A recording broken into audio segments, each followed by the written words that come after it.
12 ships drift into the harbor. They have come from the Black Sea. The sails hang loose. The decks are quiet. No one is shouting. No one is unloading cargo. Then the people of Messina see why. Most of the sailors are dead. The few still alive are burning with fever. Their skin is darkened. Their bodies are covered in swollen black lumps. Some cough blood into their hands. The city orders the ships back out to sea, but it is already too late. Something has come ashore with them. Not an army, not a king, not a visible enemy, a bacterium. Within 4 years, it will kill roughly a third of Europe. Cities will empty, villages will disappear, church bells will ring until no one is left to ring them. Bodies will be stacked in trenches like firewood. Europe has survived invasions. It has survived famine. It has survived wars between kings, popes, and empires. But in 1347, death arrives by ship, and medieval Europe has no idea what it is facing. To understand how this happened, you have to begin far from Europe. Not in a palace, not on a battlefield, but on trade routes. For centuries, goods moved across Asia and into the Mediterranean. Silk, spices, grain, furs, wax, metal, slaves. Caravans crossed the steppe. Ships crossed the Black Sea. Merchants connected cities that had never seen each other. This was the engine of medieval wealth. It was also the perfect road for disease. The plague bacterium lived in wild rodent populations. Usually it stayed there, quiet, hidden, contained.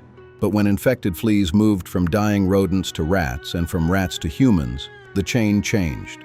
A rat could live in a grain sack. A flea could hide in a ship's rope. A sick sailor could walk through a market before anyone knew he was dying.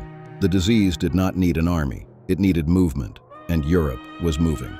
By the mid-1300s, the Black Sea was one of the great commercial gateways of the world. Italian merchants had colonies along its coast. Grain ships moved west. War pushed people from one place to another. Ports filled with cargo, sailors, rats, and fear. Then the sickness reached the sea lanes. A ship leaves one port. It carries grain. It carries men. It carries rats. And in the cracks of the wood, in the straw, in the dark spaces below deck, it carries fleas. The voyage takes days, sometimes weeks.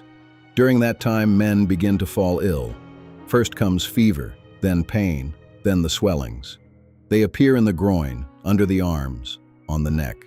Buboes, hard, hot, dark, sometimes as large as an egg. The smell of the ship changes. The living sleep beside the dead. No one understands the pattern. By the time the vessel reaches land, it is no longer just a ship. It is a delivery system. Messina is only the beginning. The city tries to expel the ships, but sailors have already touched the docks. Dock workers have already climbed aboard. Rats have already reached the ropes, the warehouses, the grain stores. From Messina, the plague moves like fire through dry grass. Sicily, Genoa, Venice, Pisa, Marseille. The Mediterranean is not a barrier. It is a highway. Every port that made Europe rich now becomes a doorway. This is where the Black Death becomes unstoppable. Medieval people do not know about bacteria. They do not know about fleas. They do not understand infection the way we do. They see punishment, poisoned air, bad stars, God's anger, corrupted winds, foreign enemies, hidden sins. Doctors have no cure. Priests hear confessions until they die beside the sick. Families lock themselves indoors and still fall ill. Others run from infected cities and carry the disease with them. Flight feels like survival. It becomes transmission. A merchant leaves Genoa before the city closes. He reaches another town. He looks healthy. He eats. He sleeps. He trades. Then the fever comes. By then, he has already touched coins, food, cloth, door handles, other people. The town has no warning. Only the first funeral, then the second, then 10 in one day. Then the bells do not stop. The plague does not kill slowly. In many cases, a person can be alive in the morning and dead within days. Fever rises. The body shakes. The head pounds. The lymph nodes swell. The skin darkens. Some victims develop the pneumonic form. It reaches the lungs. Now the disease can move through breath. A cough becomes a weapon. A room becomes dangerous. A family can disappear in a week. Medieval cities are built for this catastrophe.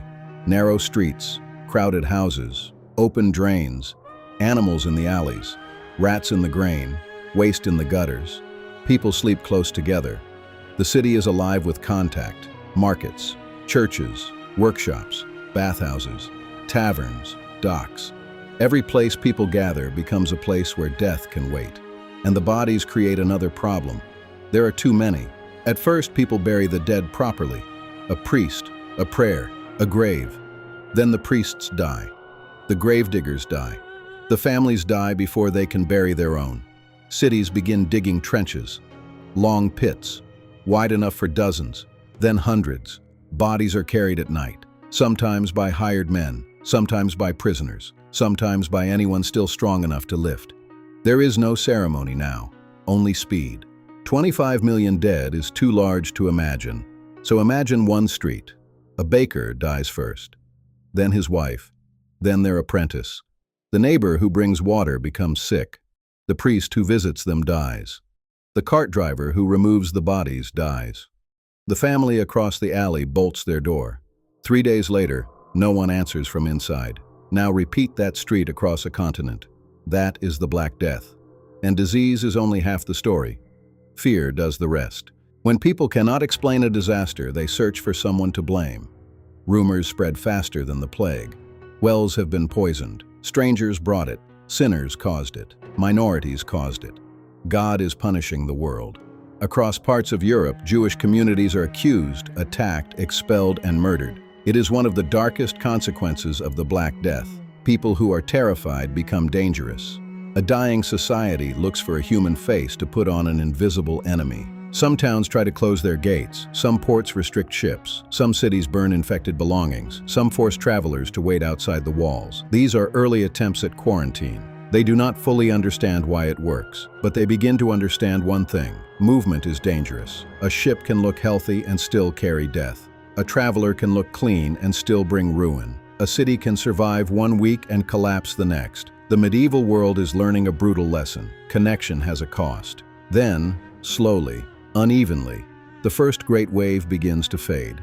Not because Europe defeated it, Europe survived it. There is a difference. The people who remain walk through a different world. Labor is suddenly rare. Land is suddenly empty. Fields need workers. Lords need peasants. Cities need craftsmen. And the survivors know it. Before the plague, many peasants were trapped by obligation. After the plague, there are fewer hands to work the land. A living worker is now valuable. The dead change the power of the living. The church is shaken too. People watched priests die like everyone else. They prayed and the plague still came. They confessed and the bodies still piled up. Faith does not disappear, but certainty is damaged. Art changes. Death becomes visible everywhere. Skeletons dance in murals. Tombs show rotting bodies. Preachers speak of judgment. Europe becomes obsessed with death because Europe has seen too much of it. And yet, life returns. Markets reopen. Ships sail again. Children are born. Fields are planted. But they are not the same cities. The Black Death leaves behind more than graves. It leaves health boards, quarantine practices, new laws, new labor struggles, new fears, new opportunities. The disease itself is microscopic, but the world it breaks is enormous. A flea bites a rat. A rat boards a ship. A ship reaches a port. A dock worker carries a sack. A city begins to cough. A continent begins to die. That is the horror of the Black Death. It did not need to conquer Europe. Europe carried it. And when the first wave was over, the old world was still standing. But it was no longer the same world. It never would be again.